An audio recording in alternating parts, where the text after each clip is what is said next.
Estamos aqui de volta com mais um podcast Tecnopolítica, onde a política é feita pelos códigos e pelas tecnologias e nós vemos como a tecnologia pode interferir na política. Para conversar hoje aqui sobre um tema extremamente importante, que é quando a tecnologia pode auxiliar, apoiar e ampliar a luta das comunidades tradicionais. Nós vamos falar hoje dos índios terenas, dos projetos que estão sendo desenvolvidos junto às comunidades indígenas com tecnologia da informação. E para falar sobre isso, eu estou aqui com a Graciete Valenzuela. Obrigado, Graciete. Ela é professora de redes no Instituto Federal do Mato Grosso do Sul e que fica em Aquidauana, lá na região pantaneira, né? E ela é doutoranda também na Universidade Federal do Amazonas, na UFAM. E tô aqui também para conversar com a gente, uma pessoa que tem aí 20 anos de estrada no software livre. Não devia ter falado isso, mas já falei. É o Leonardo Amaral, do Instituto Federal de Campinas. Obrigado também pela presença. Leonardo, ele faz lá análise de sistemas. E nós vamos começar a conversar aqui nesse episódio. Antes eu queria dizer o seguinte, o Brasil hoje ele está numa situação bastante complicada, a nossa estrutura ambiental e as nossas comunidades indígenas, aqueles que estão aqui bem antes dos invasores europeus, eles estão numa situação muito complicada. Nós estamos sofrendo ataques de uma gestão do governo federal que desrespeita o meio ambiente, que diz que as queimadas na Amazônia é coisa de ONG. Antes ele dizia que não existia, como veio a nuvem de fumaça que recobriu o Sudeste, ele agora não pode negar, e aí ele disse que aquilo foi uma provocação, e ele tentou, e não conseguiu por causa do judiciário, passar a regulamentação de terras indígenas, né, a demarcação das terras indígenas para o Ministério da Agricultura, o que é uma coisa absurda. Ele, na verdade, é quase um genocida, né? Então, dentro dessa situação, nesse contexto muito terrível, é que vocês estão fazendo um projeto com as comunidades indígenas, ou com uma comunidade indígena específica, que é a dos índios terena. E me conta aí, Graciete, Leonardo, como é que é esse projeto? Como é que vocês chegaram a pensar isso? Antes de falar um pouco do projeto, professor Sérgio, é importante focar nessa questão dos índios estarem sendo perseguidos, porque isso é uma realidade. Em Mato Grosso do Sul, a questão piora porque as terras ali próximas dos índios terenas, ali de Aquidauana, né, que é o distrito de Taunay, a gente tem a gente tem 6 aldeias no total ali. Uhum. A gente trabalha na aldeia Morrinhos e Lagoinha. E o que a gente tem observado? Que existe uma fazenda que 2, 3 semanas atrás expulsou famílias, eram 100 famílias que estavam utilizando uma parte da terra que é deles. Sim, claro. É deles. Mas os fazendeiros o expulsaram Tiraram com força policial ou por conta própria? Força policial. Força policial é essa que é utilizada pelo prefeito, porque Sim. O prefeito, ele também é fazendeiro. Ah, claro. E aí, o que se sabe lá na cidade, que ele é primo da atual ministra da Agricultura. Opa! Então... É uma ação entre amigos ali. E aí, o que piora a situação é que ele tá utilizando a máquina pública para realizar esse tipo de ato contra os índios que hoje não tem como se defender. Então, na primeira vez que eu fui visitar para realizar o projeto, porque esse projeto surgiu a partir de um aluno meu, do Instituto Federal. Olha só. O Wilson Wanka. Ele chegou e falou, professor, eu preciso fazer um TCC, o que você acha que a gente pode fazer? Falei, um TCC, para quem não sabe, é um trabalho de conclusão de curso. Isso. E no ensino médio técnico do Instituto Federal, o aluno faz o ensino médio, junto com o ensino técnico, no caso, técnico em informática, e no final desse curso ele tem que apresentar um trabalho de conclusão de curso. Ah, tá. Né, que é o caso do Wilson. E aí eu falei, vamos ver como que é o acesso da internet nas aldeias, né? E aí a gente começou com esse trabalho que acabou levando pra gente para um outro lado, que é identificar a questão de acesso à internet nas aldeias. A gente pegou dessas 6, 2 aldeias, né? A de Morrinhos e de Lagoinha. E aí nós nos espantamos com os dados que o Wilson, né, coletou. E aí surgiu um outro projeto que o acesso da internet em Morrinho, por exemplo, eu fiquei assustada. 93,7% dos domicílios entrevistados, isso porque a gente pegou uma amostragem grande, 50%, né? 93,7% não tem acesso nenhum à internet. Nossa. Seja na escola, no vizinho, em casa. Não tem. E esse dado focou uma outra coisa, que é a questão da língua terena. Sei. Porque Morrinhos, a língua mais falada, predominantemente, é a língua terena, é a língua materna. Já a Lagoinha, com só 55% que não tem acesso. Ou seja, 45% dos entrevistados têm acesso à internet em casa. E essas comunidades são de quantas pessoas em cada uma delas, mais ou menos? São Lagoinha, 120 domicílios. Dentro desses domicílios tem entre 2 a 3 famílias, 1, 2, 3 famílias. Chega a quase 600 pessoas. Nossa, bastante gente. Sim. E Morrinho já é um pouco mais reduzido. Se não me engano, chega a 200 pessoas. E aí, Lagoinha já mostrava um outro lado, que predominantemente fala o português. Por quê? Existe o bilíngue e existe a pessoa que só fala português. E a taxa de pessoas que falam só português é muito maior em Lagoinha. E aí nós olhamos os dados do acesso à internet com a questão de falar a língua portuguesa, chegou à conclusão, ou a hipótese, de que Morrinho não acessa a internet porque não tem conteúdo em língua terena. E que Lagoinha, que fala o português, provavelmente português, tem um acesso maior. E quando nós perguntamos, porque estava também no formulário, por que as pessoas não acessavam a internet? Uma taxa muito grande em Morrinho dizia que não tinha interesse. Não tinha interesse. Não. E não porque não teria condição de acessar. Essas foram as duas. Fizemos 5 opções e as 2 opções aqui dizia que era a questão financeira e a questão de não ter nada que ele quisesse acessar. Foram as 2 que predominaram entre todos os itens que nós tínhamos. E aí a gente começou a pensar, vamos ajudar essas pessoas então, né, a valorizar um pouco mais a sua língua, porque a língua terena, a Unesco lançou esse ano, né, como tema da Unesco línguas indígenas, e tem dados de que hoje não, no IBGE 2010 saiu dados que diziam que só temos 19 mil falantes tereno. Isso coloca a língua terena nas línguas que estão entrando em extinção. No Brasil, são 120 línguas indígenas que estão próximas à extinção, das quais 12 já entraram. É mesmo? Sim. Então, é um dado alarmante. Ou seja, nós vamos perder toda a cultura que é, em geral, transmitida oralmente por essas comunidades, né? Se a gente tem a extinção dessa língua, nós vamos perder uma diversidade cultural, nós vamos reduzir a nossa diversidade cultural, né? Além de ser um desrespeito histórico, né? Um desrespeito humano, né? Com a cultura de quem tem, na verdade, a primazia da terra, né? Essa que é a questão. Mas você estava dizendo, então, que vocês bolaram uma ideia de trabalhar o conteúdo nessa língua, é isso?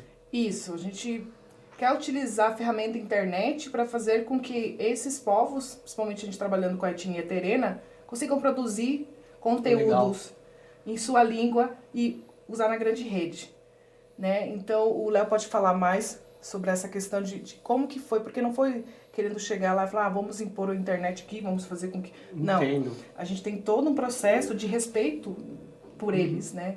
Claro. Nós chegamos, fizemos a reunião, a primeira vez fui eu sozinha, e essa vez eu vi até muitos, 2 ou 3 carros de instituições federais que apoiam indígenas, como a área de saúde.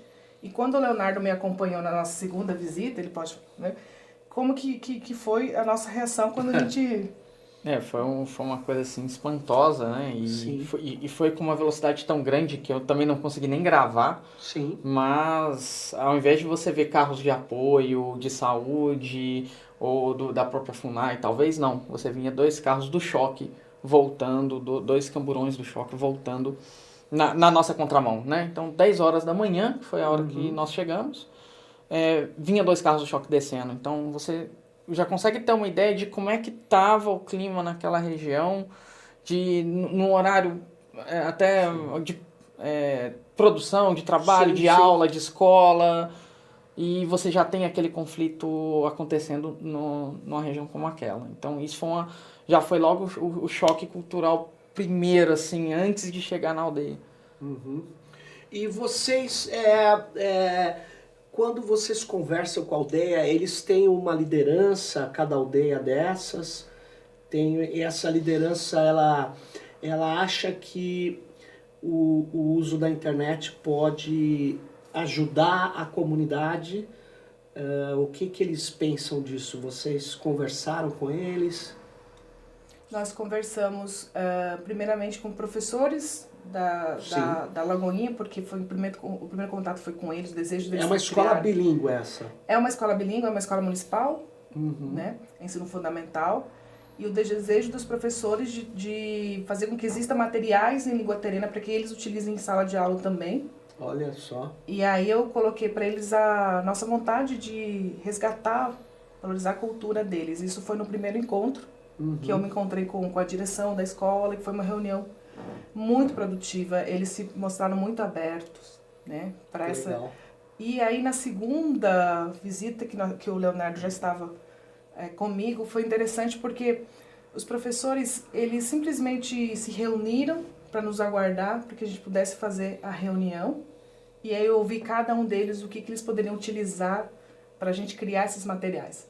Olha só que Então legal. cada um deles, a gente pode fazer, por exemplo, um dos professores, o professor Luiz, ele falou assim, a gente pode fazer as brincadeiras assim, terena, que é da nossa cultura, gravar isso e disponibilizar em língua terena. Nós temos professor de língua portuguesa que pode fazer a tradução, né, em português. Nós temos professores de língua terena que podem fazer a legenda. Então foi algo muito interessante que a gente conseguiu, porque eles entenderam, são vocês que vão produzir o material com o olhar de vocês. Estamos aqui para auxiliá-los. E logo quando a gente estava concluindo a reunião, já estávamos de saída, nos encontramos com o cacique. Sim.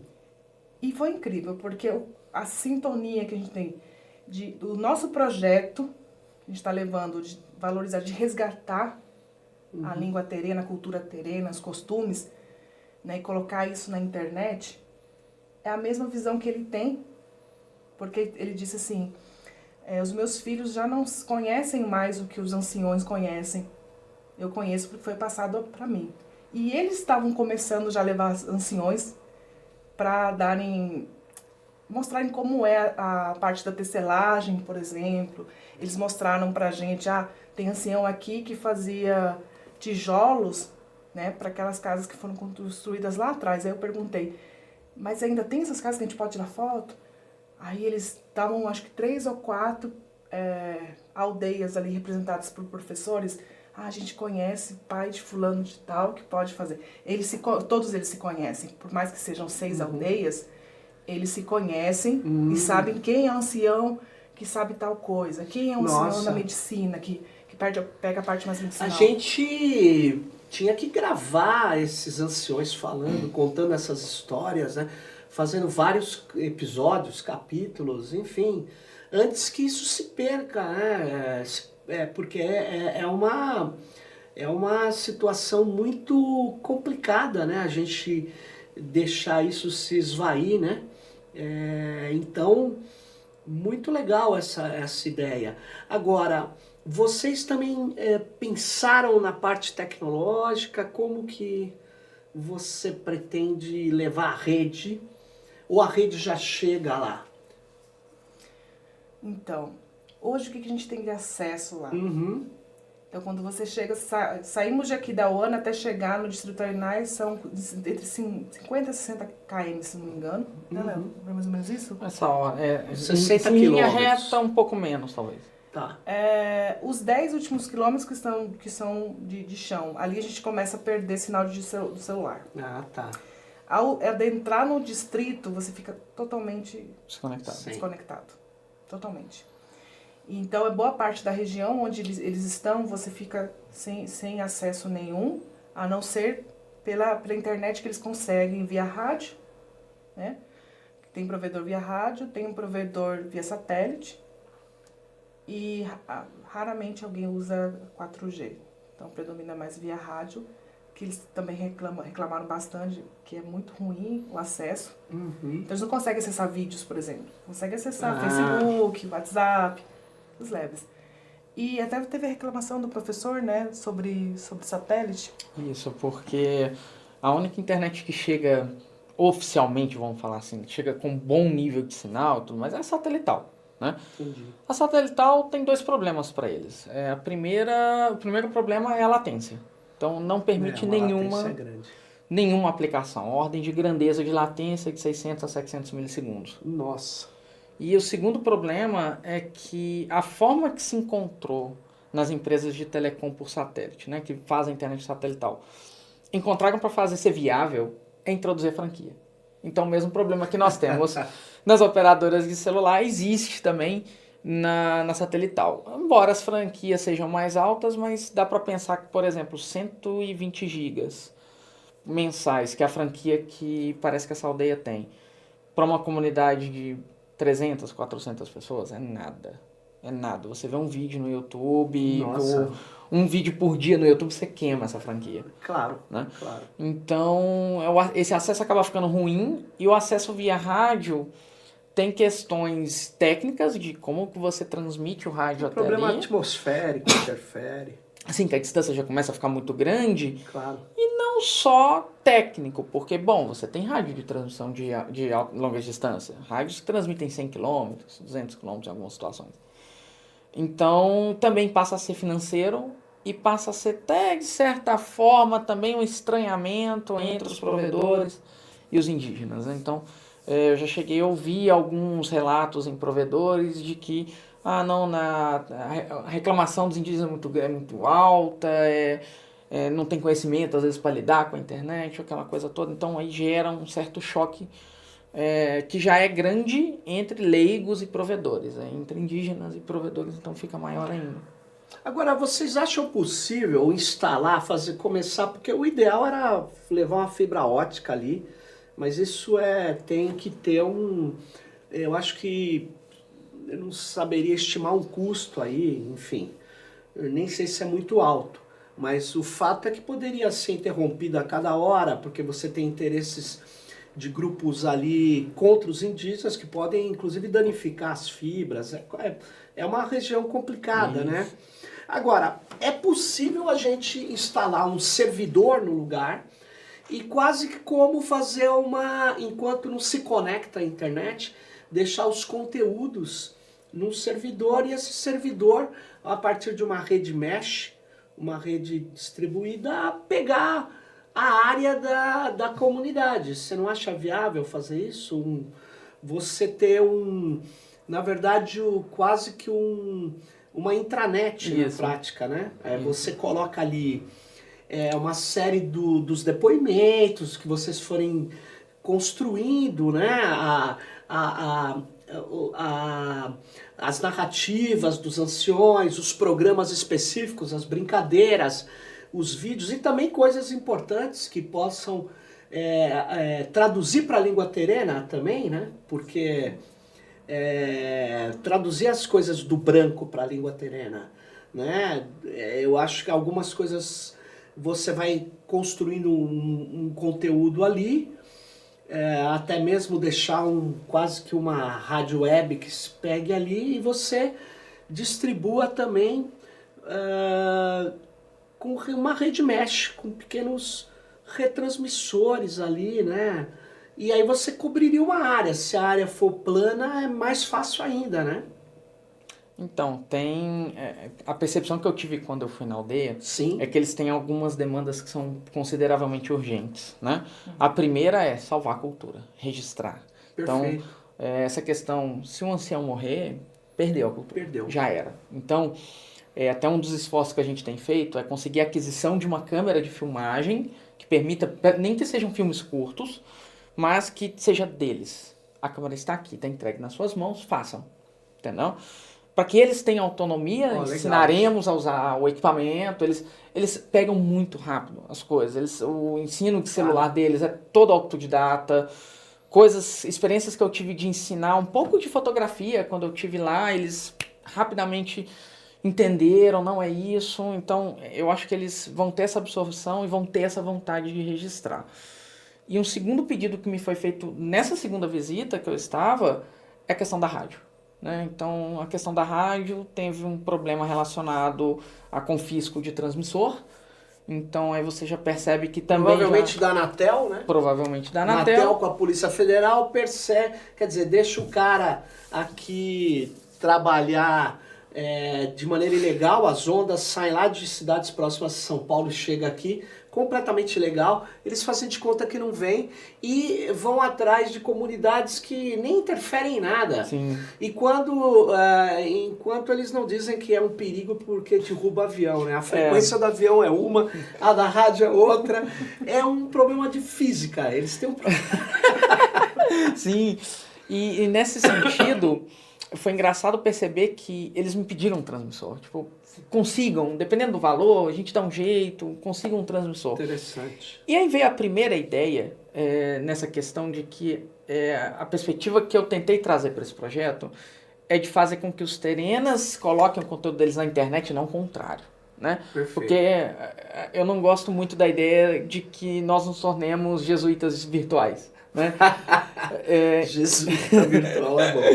Então, e nisso veio, poxa, se conseguir o transmissor na mesma mão, conseguir advogados, eventualmente voluntários, que consigam entrar com esse processo na Anatel de rádio comunitária, legalizou, beleza. Perfeito.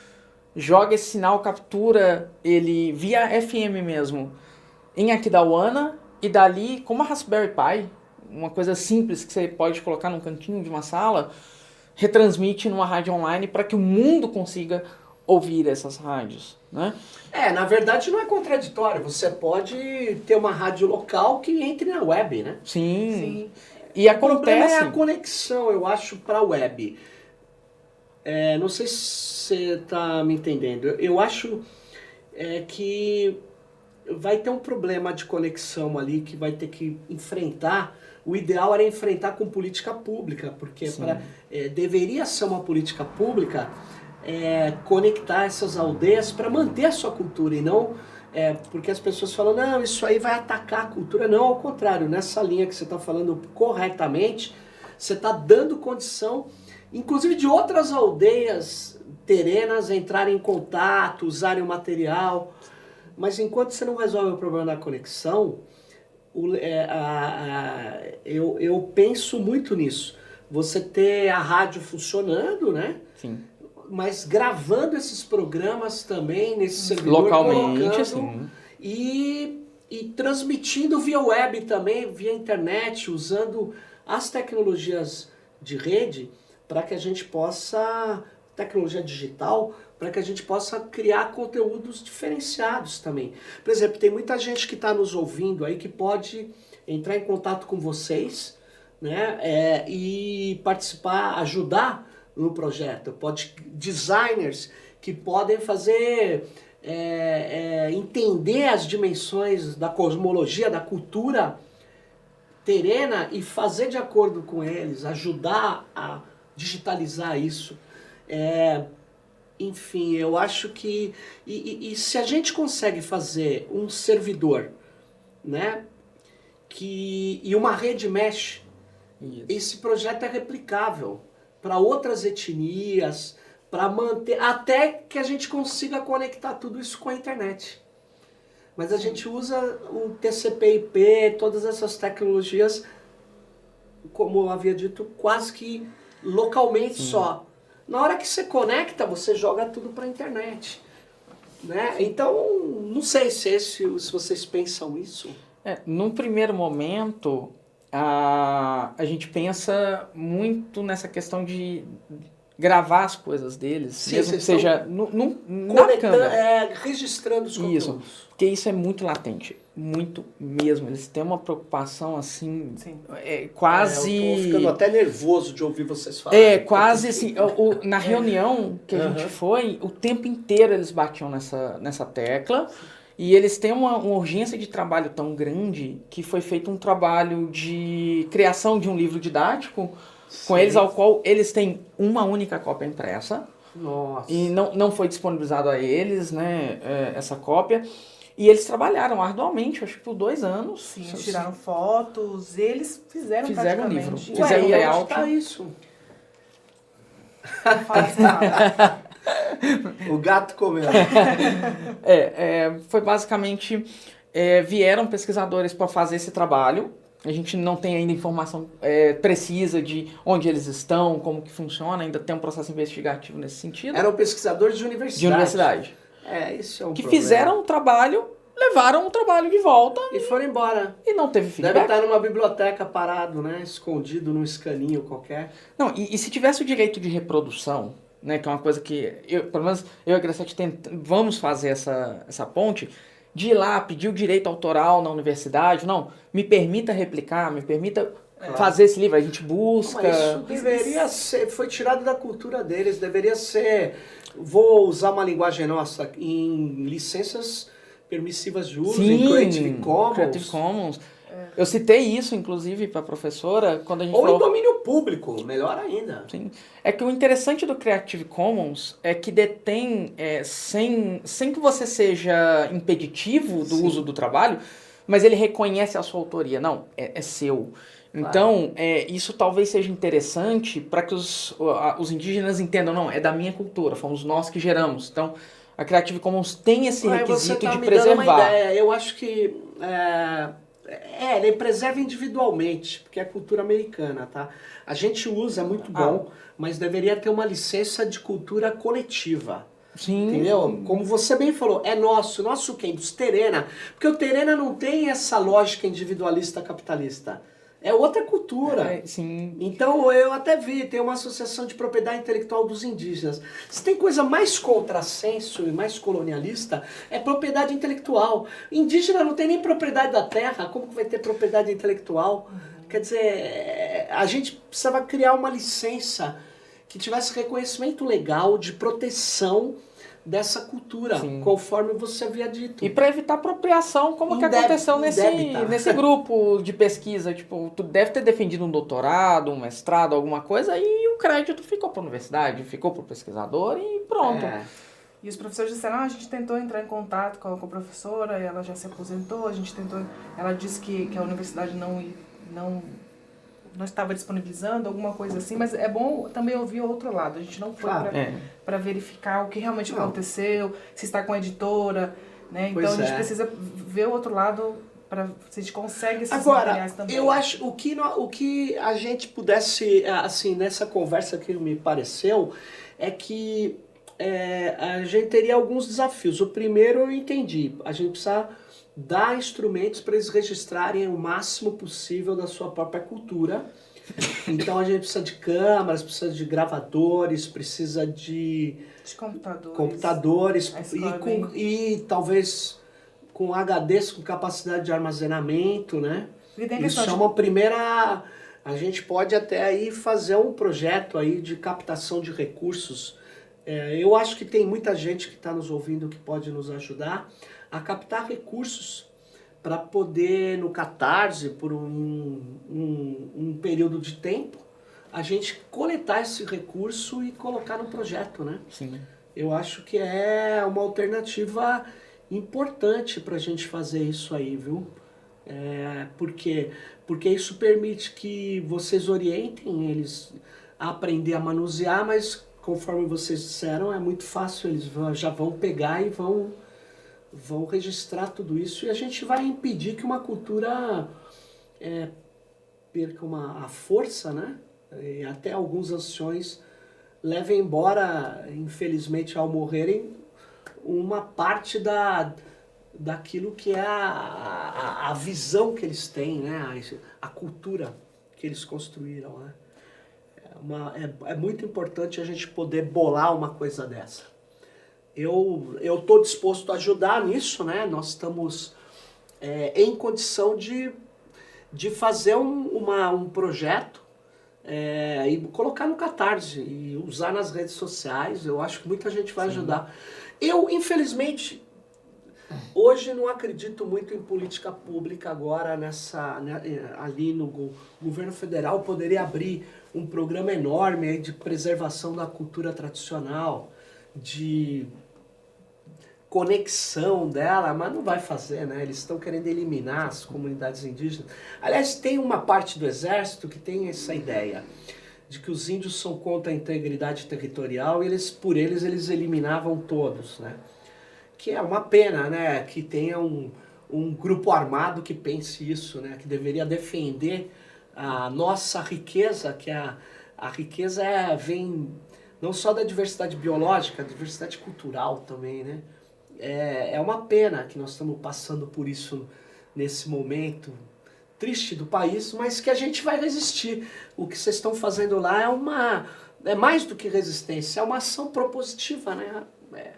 É muito legal a gente poder contribuir com isso, porque não dá para ficar simplesmente reclamando. Sim. É preciso atuar, né? Isso eu aprendi com a comunidade de software livre. Não adianta, abre o código. Não, então se você não quer abrir, a gente faz o nosso. Não é só isso. Eu acho isso muito legal. Parabéns aí pelo que vocês estão fazendo.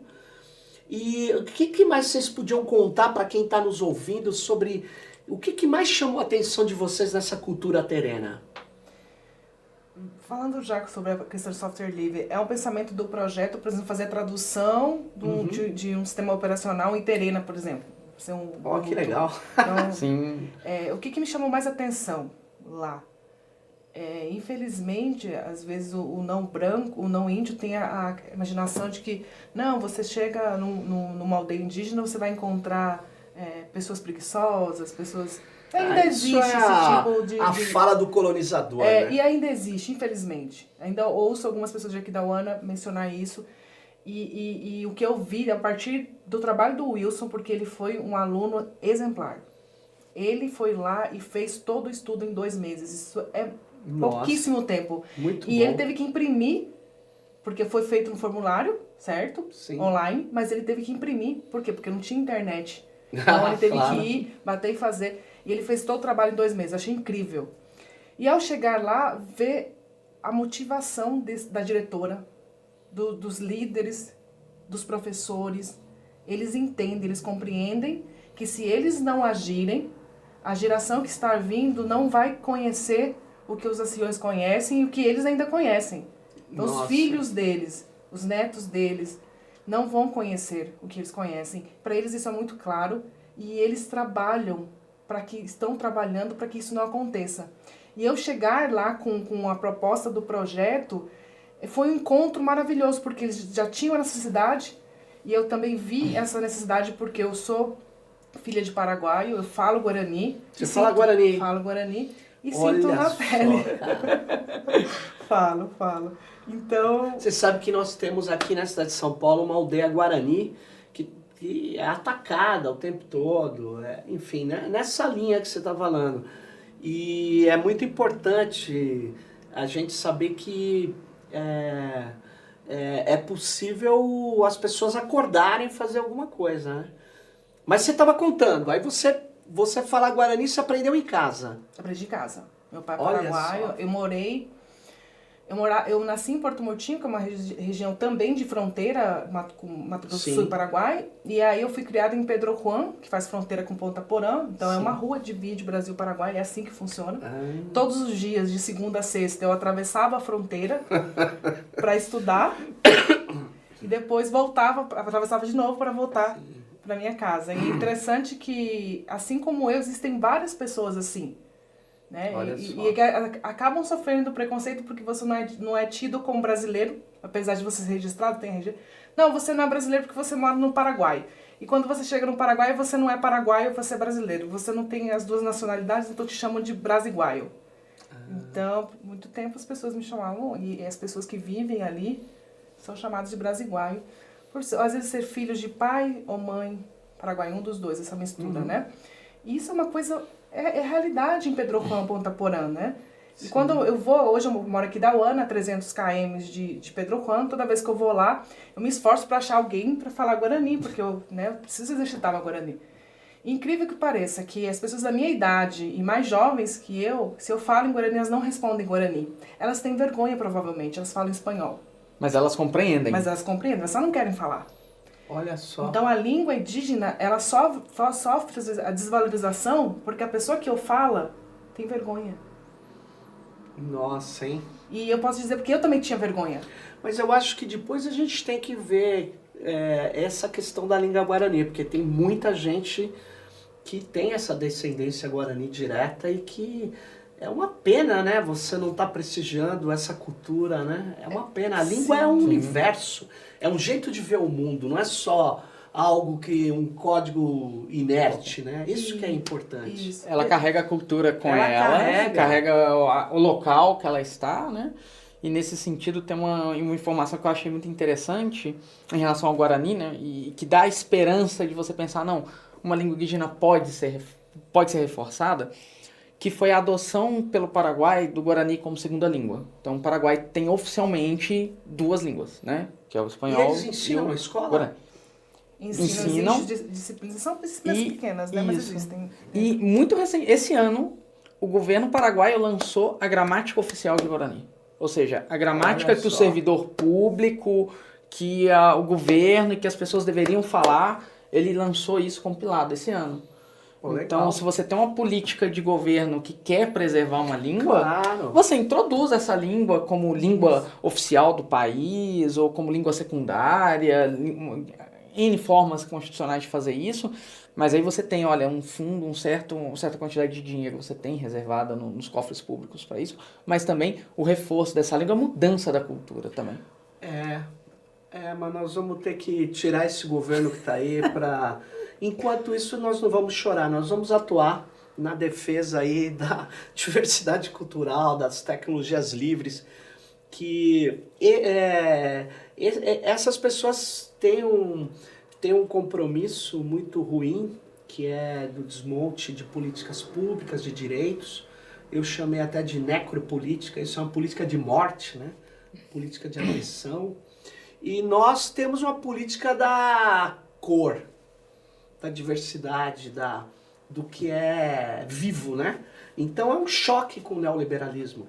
Né? Eu estava até vendo, para escrever um documento, um relatório de direitos humanos, eu peguei no site do Instituto Mises Brasil, desses neoliberais, um texto assim absurdo, defendendo na prática o trabalho infantil, né? Onde ele dizia o seguinte, quando a lei ela prejudica o capitalismo e prejudica as crianças, uma lei que proíbe o trabalho infantil. Eu falei, nossa, o argumento é todo assim, foi o avanço dos salários que levou os trabalhadores a tirar os filhos das fábricas e pôr em escolas.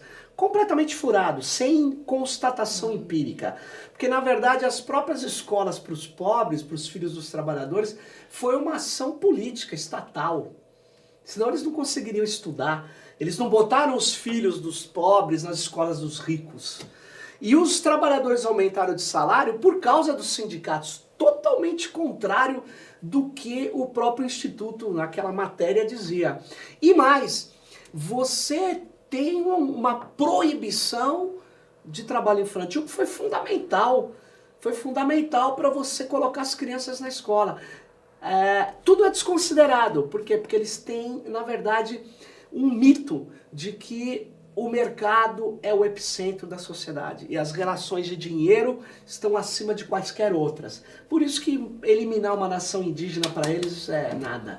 Então nós estamos vivendo essa fase e é muito legal ter gente da tecnologia que pode estar nessa luta da diversidade cultural, né? Na defesa das tradições tão importantes que a gente Pode contar, inclusive, com muitas das pessoas que estão aí com a gente, nos acompanhando, pode nos ajudar, porque nós precisamos lançar essa campanha urgente, né, para entregar os equipamentos para os Terenas, né? E é isso aí, eu vou agradecer a presença de vocês nesse Tecnopolítica, onde nós tratamos aqui dessa importante questão que é você utilizar as tecnologias para poder ampliar a força, a cultura das comunidades tradicionais, em especial dos indígenas. Valeu, obrigado, Graciete, obrigado, Leonardo. Obrigado, professor. E valeu, até a próxima Tecnopolítica.